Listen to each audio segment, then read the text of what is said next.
हरे कृष्णा, जय श्री हरि। आप सभी को इंदिरा एकादशी की हार्दिक शुभकामनाएं। आज सुनेंगे इंदिरा एकादशी व्रत कथा, तो प्रेम से बोलिए लक्ष्मी नारायण की जय। इंदिरा एकादशी का व्रत हर साल अश्विन मास की कृष्ण पक्ष की एकादशी तिथि को रखा जाता है। इस दिन भगवान विष्णु और माता लक्ष्मी की पूजा की जाती है। यह व्रत भगवान विष्णु को समर्पित है। यह एकादशी पितृपक्ष में आती है, इसलिए इसका महत्व और भी बढ़ जाता है।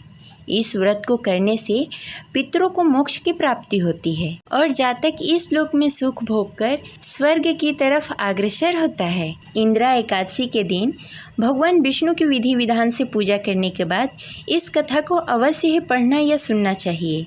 इस कथा को पढ़ने मात्र से वाजपेयी यज्ञ का फल प्राप्त होता है। तो चलिए सुनते हैं इंदिरा एकादशी व्रत कथा। द्वापर युग में एक बार धर्मराज युधिष्ठिर ने भगवान श्री कृष्ण से पूछा, हे प्रभु, अश्विन मास की कृष्ण पक्ष की एकादशी का क्या नाम है?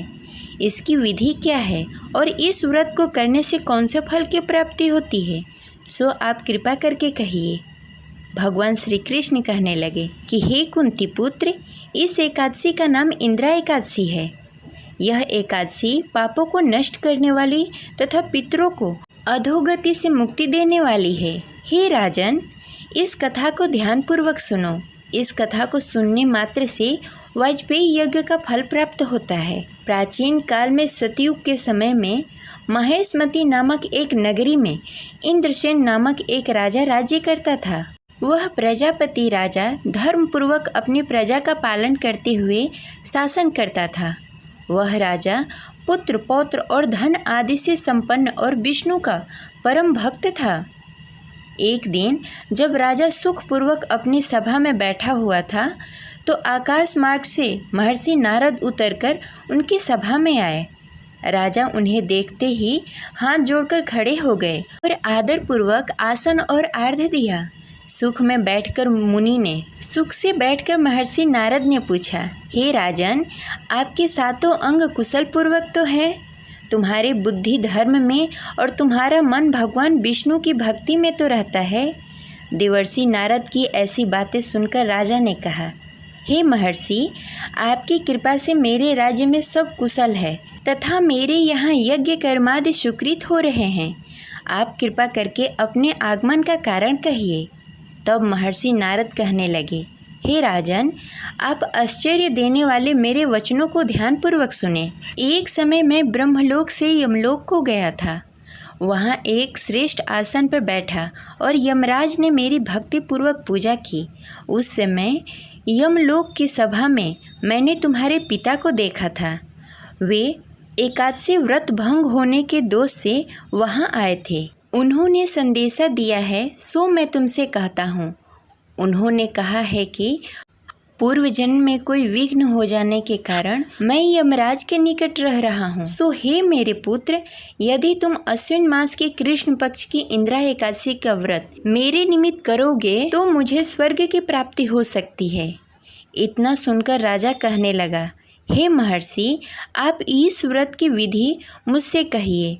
नारद जी कहने लगे, अश्विन मास के कृष्ण पक्ष की 10वीं तिथि के दिन प्रातःकाल श्रद्धापूर्वक स्नान आदि से निवृत्त होकर पुनः दोपहर को नदी आदि में जाकर स्नान करें। फिर श्रद्धापूर्वक पितरों को श्राद्ध करें और एक बार भोजन करें। प्रातःकाल होने पर एकादशी के दिन दातुन आदि करके स्नान करें। फिर व्रत के नियमों को भक्तिपूर्वक ग्रहण करते हुए प्रतिज्ञा करें कि मैं आज संपूर्ण भोगों को त्याग कर निराहार एकादशी का व्रत करूँगा। हे अच्युत, हे पुंडरीकाक्ष, मैं आपके शरण में हूँ, आप मेरी रक्षा करिए। इस प्रकार नियम पूर्वक शालिग्राम की मूर्ति के आगे विधि पूर्वक श्राद्ध करके ब्राह्मणों को फलाहार का भोजन कराएं और दक्षिणा दें। पितरों के श्राद्ध से जो बच जाए उसको सूंघ कर गौ को दे दें तथा धूप दीप गंध पुष्प नैवेद्य आदि से सब सामग्री से ऋषिकेश भगवान का पूजन करें। रात में भगवान के निकट जागरण करें। इसके पश्चात द्वादशी के दिन प्रातःकाल होने पर भगवान का पूजन करके ब्राह्मणों को भोजन कराएं। भाई बंधु स्त्री और पुत्र सहित आप भी मौन होकर भोजन करें। नारद जी कहने लगे, हे राजन, इस विधि से यदि तुम आलस्य रहित होकर एकादशी व्रत करोगे तो तुम्हारे पिता अवश्य ही स्वर्गलोक को जाएंगे। इतना कहकर नारद जी अंतर्ध्यान हो गए। नारद जी के कथनानुसार राजा ने अपने बंधुओं तथा दासों सहित व्रत का पालन किया। तत्पश्चात व्रत करने से आकाश से पुष्पों की वर्षा हुई और उस राजा का पिता गरुड़ पर चढ़कर विष्णु लोक को गए। एकादशी व्रत के प्रभाव से राजा इंद्रसेन भी निष्कष्ट राज्य करने के पश्चात अंत में अपने पुत्र को सिंहासन पर बैठाकर स्वर्गलोक को गए। हे युधिष्ठिर, यह इंदिरा एकादशी के व्रत के महात्म मैंने तुमसे कहा। इसे पढ़ने तथा सुनने से मनुष्य सब पापों से छूट जाते हैं और सब प्रकार के भोगों को भोग कर वैकुंठ को प्राप्त करते हैं। तो इस प्रकार यह एकादशी व्रत कथा संपन्न हुई। तो प्रेम से बोलिए भगवान विष्णु की जय। अगर आपको यह कथा अच्छी लगे तो इस वीडियो को लाइक करके कमेंट बॉक्स में हरे कृष्णा लिखना ना भूलें। मिलते हैं अगले वीडियो में, तब तक के लिए हरे कृष्णा, राधे राधे।